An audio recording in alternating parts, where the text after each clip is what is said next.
So far we learned that the function f double prime gives us a lot of information about the shape of the function f. And so the derivative gives you information about the shape of the function f. Basically, f is increasing when f prime is positive. So f is increasing when f prime is positive. F is decreasing when f prime is negative. F is concaved up when f double prime is positive. That's a smiley face.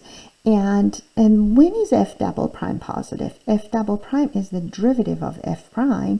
So when f prime is increasing.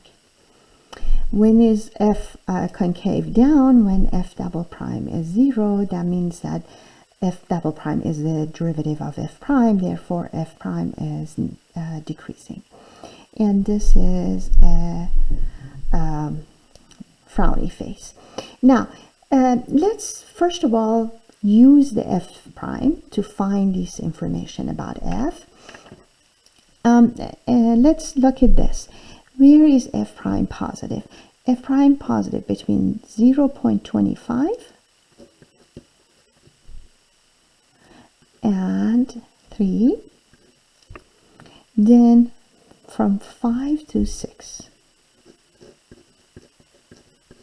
When is f prime negative? F prime is negative between, this was 1.5, 1.25, is between 1 and 1.25. Then again, it's negative over from 3 to 5. And 3 to 5. When is f double prime positive or f prime is increasing? Let's see. One is from 1 to 2. The other one is from 4 to 5. And the last one is from 5 to 6. When is f double prime negative? And that means f prime is decreasing. That's between 2 and 4.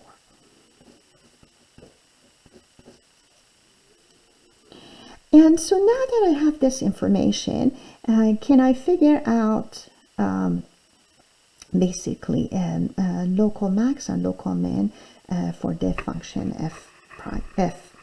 And so what I do is first derivative test, and we can do also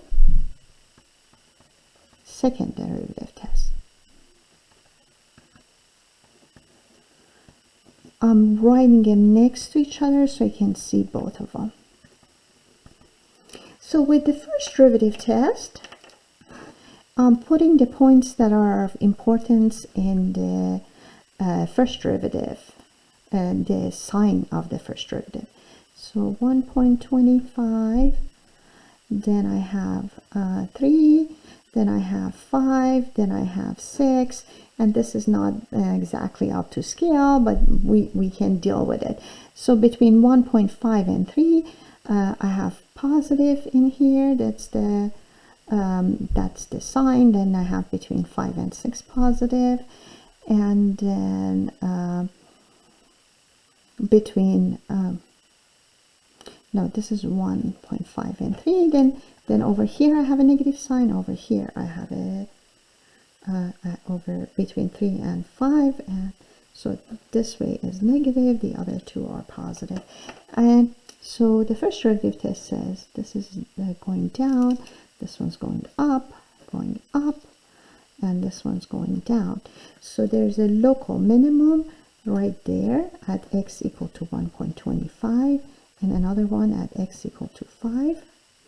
So local min 1.25 and 5, and there's a local max again. The two are pointing up at 3. So how does the second derivative test work for this? In the second derivative test, what you do is you look at where f prime is 0, Then you look at whether or not f prime is increasing there or decreasing there. So the points of interest are 1.25, 3, and 5. So 1.25, 3, and 5, and then at 1.25, I can see that f prime is increasing. Therefore, f double prime is positive, means concave up, so it's a local min. And then at 3, I can see that f prime is decreasing. Therefore, f double prime is negative, a local max. And then f double prime is positive, again a local min. So there are, and these two again match these two local min with the same thing as the first derivative test. I did it on both, but you can do just one of them and that would be fine too.